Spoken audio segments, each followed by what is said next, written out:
Bharatiya Janata party, mic मेरे पास। हाँ, Bharatiya Janata party इतना लाभ दी है गरीबों को कि मैं योजनाएं पहुंच रही हैं आप तक? कौन कौन सी? प्रधानमंत्री आवास योजना, आयुष्मान और समग्री आईडी, सबसे लाभ ही लाभ मिल रहा है। सारी योजनाओं का फायदा मिल रहा है। कभी साहब बार खड़े हो जाते हैं। सर, आप दिल्ली से हैं? जी। अच्छा, आप भी ये टूरिस्ट में ही आए थे? हरियाणा से हैं। और विधायक जी, नेक्स्ट टाइम आए तो पन्ना के अंदर नॉर्दर्न इंडिया सब हिमाचल की तरफ जाता है, इस तरफ नहीं आ रहा। हम लोग फर्स्ट टाइम आए हैं और आपसे अनुरोध है कि टूरिज्म को और बढ़ावा दीजिए, पर्टिकुलरली खुजराहो से पन्ना की अगर आप मिनी बस चलाएं स्टेशन से तो बहुत बड़ा टूरिज्म आपको मिलेगा यहाँ के लिए। What I feel one of the best. Thank you so much sir. Deepchand ji, Khajuraho तो निकल रहा है आपके हाथ से? था नहीं अभी, और आप ये नहीं कह सकती हैं कि बोट साइलेंट है, और हमारा इंडिया जो है गठबंधन वो भी निकल सकता है आगे। 20 साल से लगातार सांसद भाजपा के रहे, जनता के मन में है बदलाव हो। ये लेकिन मानना पड़ेगा, तालियां हो जाए दीपचंद जी के लिए कि वो अकेले खड़े हैं लेकिन डटे हुए हैं। जी,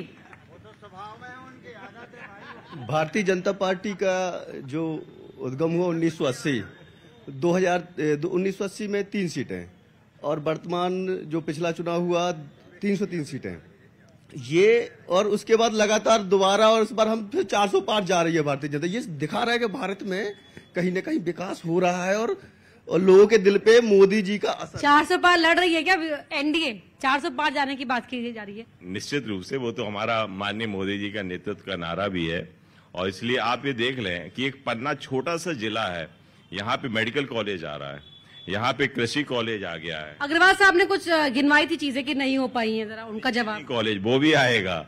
मैं ये कह रहा हूँ कि सब ये चीजें आ रही हैं 2-3 साल के अंदर, और 2 साल के अंदर हमारा मेडिकल कॉलेज कंप्लीट होने वाला है इस छोटे से जिले के अंदर। मैं ये मानता हूँ एग्रीकल्चर कॉलेज आ चुका है जिसमें एडमिशन हो चुके हैं।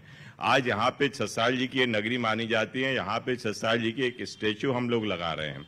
आज यहाँ पे 15 मंदिरों की नगरी मानते हैं, तो हम इसको एक टेम्पल्स को लेके और 15 करोड़ के रुपए का हम लाए हैं, जिसपे कि हम इसको टेम्पल वॉक बना रहे हैं। और इसलिए टूरिज्म की दृष्टि से जो अभी बात कही गई है, हम एक इसको चाहते हैं, क्योंकि हमने एक नेशनल पार्क का गेट अपना अमानगंज रोड में सेकंड आपने यहाँ पे खोला है, जिससे कि हमारे टूरिस्ट पन्ना की तरफ आए। और जो इन्होंने एक बात कही है, बात सही है कि एक शटल होनी चाहिए जो पन्ना टू खजुराहो के बीच में, जो हमारे चाहे वो आपके उसके एयरपोर्ट्स पे भी लोग आए या रेलवे स्टेशन पे लोग आए, वो निश्चित रूप से अच्छा सुझाव है। ये भी हम करने का प्रयास करेंगे। और आज आप वंदे भारत जैसी ट्रेन हमारी खजुराहो से चालू हुई, आज हमारा इंटरनेशनल एयरपोर्ट हमारा खजुराहो हो रहा है, हमारा एयरपोर्ट्स में हमारी ट्रेनिंग सेंटर आपके पायलट्स की होने चालू हो गई हैं, हमारी एयर स्ट्रिप पन्ना जैसी छोटी से जिले में बन गई है, जहाँ पे हमारा ट्रेनिंग सेंटर चालू हो गया है। आज डेवलपमेंट, आप पानी देखें, आपके बांध हमारे निर्मित हो रहे हैं, चाहे मजगाएं हो, रुंज हो। आज हम पानी पन्ना के शहर के लिए आपके खोरा बांध से पानी ला रहे हैं, रुंज बांध से पानी ला रहे हैं, कटरा बांध से पानी ला रहे हैं, हम लोग पाइपलाइन डाल रहे हैं। और इसलिए डेवलपमेंट जो हुआ है वो निश्चित रूप से कांग्रेस के समय बिल्कुल नहीं हुआ है, आपने बीजेपी सरकार के समय हुआ है।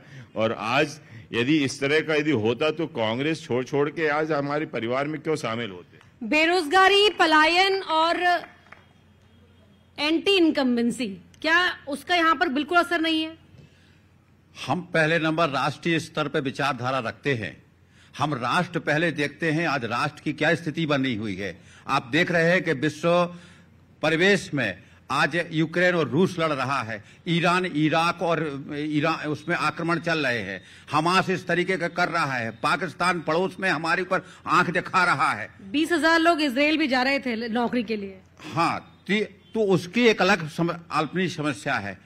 आप देखें पड़ोस का पाकिस्तान, हमको एक ऐसी स्थिर और स्थिर सरकार चाहिए जो देश की रक्षा कर सके। आज अस्थिरता, जिनके 25 पार्टियां मिलकर के इंडिया गठबंधन बनाया, उनके आपसी विचारधारा कट गई, टीएमसी ने अपना संबंध तोड़ दिया, झारखंड मुक्ति मोर्चा ने अलग, आपका बीजेडी भी तो उड़ीसा में अलग लड़ रही है।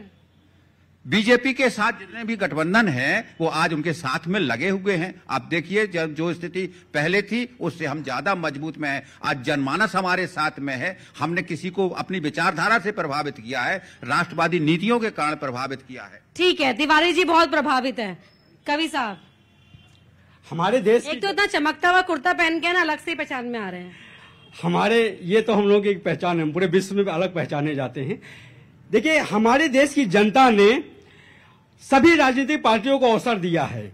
वहीं से मैं बात उठाता हूं प्रतीकों के माध्यम से कि आजादी से अब तक हमने कितने दल आजमाए हैं, आजादी से अब तक हमने कितने दल आजमाए हैं, उतने ज्यादा मिले खोखले जितने ढोल बजाए हैं। किसको किसको कोसें, सारे सत्ता के सौदागर हैं, लाख छिपाए मगर सभी के काले कर्म उजागर हैं। इनकी कथनी और करनी का भेद बताने आया हूं। और जहां गठबंधन के इस समय माहौल चल रहा है, गठबंधन पे भी 4 पंक्तियां लेते जाइए कि हर दल को दलदल कर डाला गठबंधन के तारों ने, हर दल को दलदल कर डाला गठबंधन के तारों ने, सर्वनाश कर दिया देश का इन खिचड़ी सरकारों ने। अपनी अपनी ढपली इनकी अपने अपने राग रहे, एक दूसरे को डसते ये अवसरवादी नाग रहे। लूले लंगड़े जनादेश से देश बचाने आया हूं, लोकतंत्र की भारत मां के वीर सपूतों तुम्हें जगाने आया हूं, लोकतंत्र की कटी फतेह तस्वीर दिखाने आया हूं, भारत मां के वीर सपूतों तुम्हें जगाने आया हूं। ठीक है, आज थोड़ा वोटिंग परसेंटेज में जब बात कर लेते हैं, जो वोटिंग परसेंटेज को लेकर छिंदवाड़ा से क्या खबर आ रही है सर? लगभग 60% के लगभग वोटिंग मैंने सुना है। वोटिंग कम होना यानी जनता का उत्साह तो बहुत कम है, कहीं ऐसा ना हो कि मेरे पास जो लेटेस्ट आंकड़े आए हैं छिंदवाड़ा में 73.85%। हो सकता है, पर इसमें हमारा कांग्रेस पार्टी का रुझान पब्लिक का है, ये हमें विश्वास है। कहीं ऐसा ना हो कि जो साइनिंग इंडिया का अटल जी की समय चला था कहीं उल्टा हो जाए, 150 पार भाजपा हो जाए। तारीफ कर दीजिए यार एक बार फिर से उनके हौसलों के लिए। ब्रजेंद्र जी, मिशन छिंदवाड़ा विधानसभा चुनाव के नतीजे आते ही अगले ही दिन से मिशन छिंदवाड़ा क्या पॉसिबल लग रहा है? 29 की 29 लोकसभा सीट हम जीतने वाले हैं, उसमें छिंदवाड़ा भी शामिल है। और मैं मानता हूं कि छिंदवाड़ा से हम लोग बहुत कॉन्फिडेंट हैं कि हम छिंदवाड़ा इस बार जीत रहे हैं। और इसलिए 28 सीट हमने पहले भी जीती थी, इस बार 29वीं सीट भी हमारी शामिल हो जाएगी। और इसलिए मैं ये मानता हूं कि अच्छा, एक सॉरी सर, आपको रोक रही हूं, यहाँ पे एक अपडेट करना चाहूंगी। छिंदवाड़ा में 82.39% वोटिंग हुई है। अब जितने हैं ये तो आप देख लीजिएगा, लीड हमारी लाखों में जाने वाली है। छिंदवाड़ा हम लाखों से जीतने वाले। 2019 का आंकड़ा है, सॉरी माय बैड, मेरी गलती, 2019 का आंकड़ा है। ठीक है सर, इधर आगे आइए प्लीज। हाँ, 73.85% जी, ये आखिरी आंकड़ा है जी। हाँ, 73.84%। क्या लग रहा है, 29 की 29? 29 को जीतेंगे इस बार, छिंदवाड़ा ही जीत पाएंगे हम लोग। अच्छा, क्यों?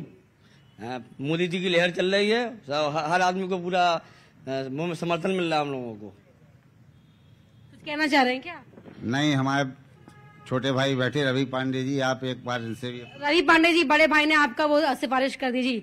मानती नहीं हूँ मैं सिफारिश, लेकिन चलिए बोलिए।